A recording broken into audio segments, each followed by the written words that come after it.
Baik, selamat pagi, siang, sore, dan malam untuk Cici Chelsea dan teman-teman semuanya. Jadi di sini kami ingin mempresentasikan mengenai laporan keuangan konsolidasi dari PSAK 110. Tapi sebelum itu izinkanlah kami untuk memperkenalkan anggota kelompok kami.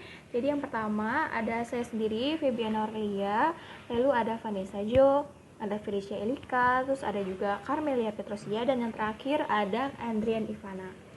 Nah, untuk materi pertama kita langsung masuk aja ke definisi dari PSAK 110. Jadi, PSAK 110 itu mengatur penyusunan laporan keuangan konsolidasi sebagai pengganti dari PSAK yang lalu, yaitu yang 65.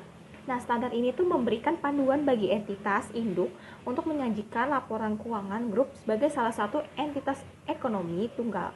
Nah, laporan ini tuh mencakup aset, likuiditas, ekuitas, penghasilan, beban, dan arus kas entitas induk dan entitas anak. Perusahaan yang tidak perlu membuat laporan keuangan konsolidasi tetap bisa kok untuk memilih untuk melakukannya.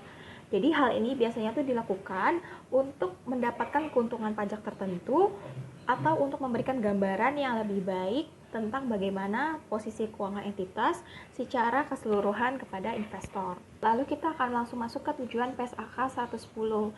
Yang pertama menyediakan panduan konsolidasi yang mencakup pengakuan, pengukuran, penyajian, dan pengungkapan laporan keuangan konsolidasian.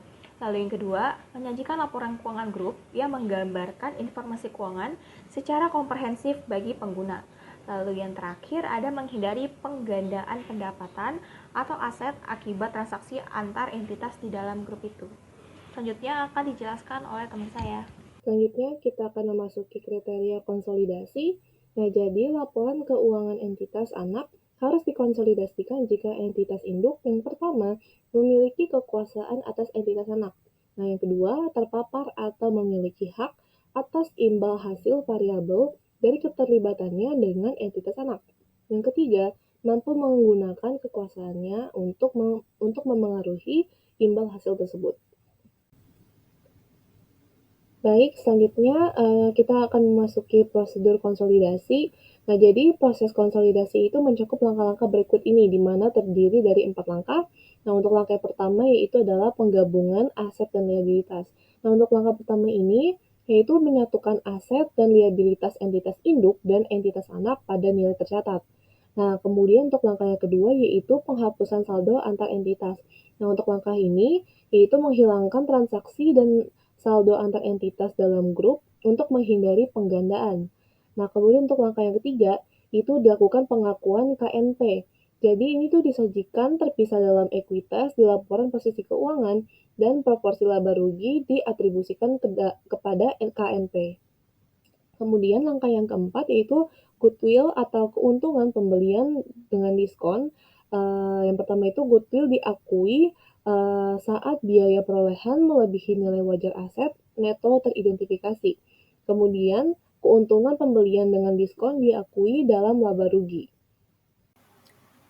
Oke, selanjutnya saya akan membahas mengenai manfaat PSAK 110. Yang pertama itu, dia tuh akan meningkatkan akurasi informasi keuangan dengan konsolidasi laporan keuangan mencerminkan posisi dan kinerja grup secara keseluruhan tanpa duplikasi aset atau pendapatan. Lalu yang kedua tuh ada transparansi dalam pengelolaan grup perusahaan, penghapusan saldo antar entitas membantu tuh memberikan gambaran yang lebih jujur tentang kondisi keuangan grup. Lalu yang ketiga itu ada meningkatkan kepercayaan penggunaan laporan keuangan dengan menyajikan laporan konsolidasi yang sesuai dengan standar, meningkatkan kredibilitas bagi investor, kreditor, dan pihak lain. Lalu yang terakhir dari manfaat PSAK 110 itu ada efisiensi dalam pengambilan keputusan, informasi konsolidasi yang komprehensif membantu manajemen dalam pemangku kepentingan dalam mengevaluasi strategi bisnis dan kinerja grup. Nah, Oke, selanjutnya itu mengenai tantangan penerapan dari PSAK ini. Yang pertama ada kompleksitas eliminasi transaksi antar entitas, lalu yang kedua ada kesulitan menjelaskan kebijakan akuntansi di seluruh entitas dalam grup, lalu yang ketiga itu ada penilaian aset dan liabilitas saat diakuisisi, lalu ada yang keempat itu ada penyesuaian laporan keuangan dengan periode pelaporan yang berbeda, lalu yang terakhir itu ada mengidentifikasi dan menghitung nilai goodwill secara tepat. Selanjutnya akan dibahas oleh teman saya. Selanjutnya kita akan masuk ke perbedaan PSAK 110 dengan PSAK 65. Yang pertama ada kriteria pengendalian.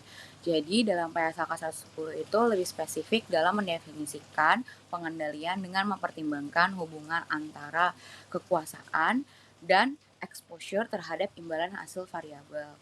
Yang kedua ada eliminasi saldo antar entitas. Dalam PSAK 110 memperluas panduan eliminasi transaksi intragrup dibandingkan dengan PSAK 65. Selanjutnya, pengungkapan yang lebih komprehensif. Dalam PSAK 110 menekankan lebih banyak pada pengungkapan hubungan antara entitas dalam grup. Selanjutnya, kita masuk dalam dampak penerapan PSAK 110 pada praktik bisnis. Yang pertama, penyesuaian sistem akuntansi. Entitas harus mengubah pencatatan untuk memastikan transaksi intergrup dicatat dengan benar. Yang kedua, ada pengaruh pada penilaian kinerja. Hasil kinerja individu entitas anak mungkin berbeda ketika dilihat sebagai bagian dari laporan konsolidasi. Yang ketiga, ada peningkatan beban administratif. Proses konsolidasi membutuhkan sumber daya tambahan, baik dari segi waktu maupun tenaga. Selanjutnya akan dijelaskan oleh teman saya. Nah, selanjutnya di sini ada prinsip dari konsolidasi. Konsolidasi ini dilakukan dengan cara menggabungkan laporan keuangan induk dan anak, menghilangkan transaksi antar entitas dalam grup, dan memperlakukan entitas anak seolah-olah mereka adalah bagian dari satu entitas yang lebih besar. Jadi tujuan utama dari konsolidasi ini adalah untuk memberikan informasi yang relevan dan andal kepada si pengguna laporan keuangan seperti investor, kreditor, dan pihak-pihak lainnya. Nah, prinsip konsolidasi ini juga sangat penting karena jika tidak diterapkan, maka laporan keuangan yang dihasilkan akan memberikan informasi yang menyesatkan. Misalnya, laba bersih yang dilaporkan itu akan lebih tinggi dari seharusnya karena transaksi internal tidak dieliminasi. Dengan demikian, pengguna laporan keuangan dapat mengambil keputusan yang salah berdasarkan informasi yang tidak akurat. Nah, di sini ada beberapa prinsip konsolidasi. Yang pertama itu ada eliminasi transaksi antar entitas. Nah, ini tuh misalnya seperti penghapusan piutang dan utang antar perusahaan dalam grup. Nah, prinsip eliminasi ini harus kita hilangkan terkait semua transaksi yang terjadi antar perusahaan dalam satu kelompok usaha. Misalnya jika perusahaan induk itu jual barang ke subsidiari atau perusahaan anak, maka transaksi jual beli tersebut dianggap sebagai transaksi internal dan tidak akan diakui dalam laporan keuangan konsolidasi. Nah, tujuan yang ada eliminasi ini untuk menghindari nih perhitungan laba yang ganda karena laba dari si penjualan tersebut sebenarnya masih berada dalam kelompok usaha yang sama. Nah, lalu yang kedua itu penghilangan saldo saham anak. Nah, saham yang dimiliki si perusahaan induk pada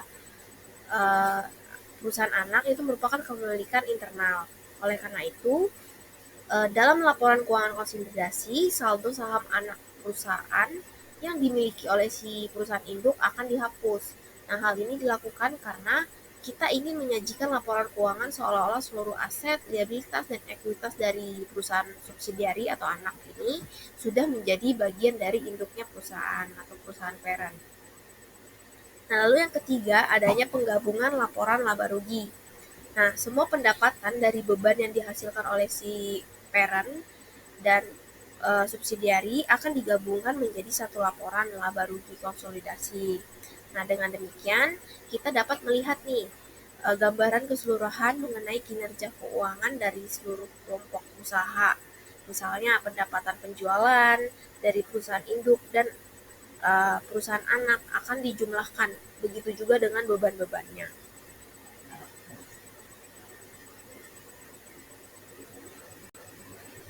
Nah, selanjutnya di sini ada kesimpulannya. Jadi, dalam PSAK 110 ini memberikan kerangka kerja yang komprehensif untuk penyusunan laporan keuangan konsolidasian.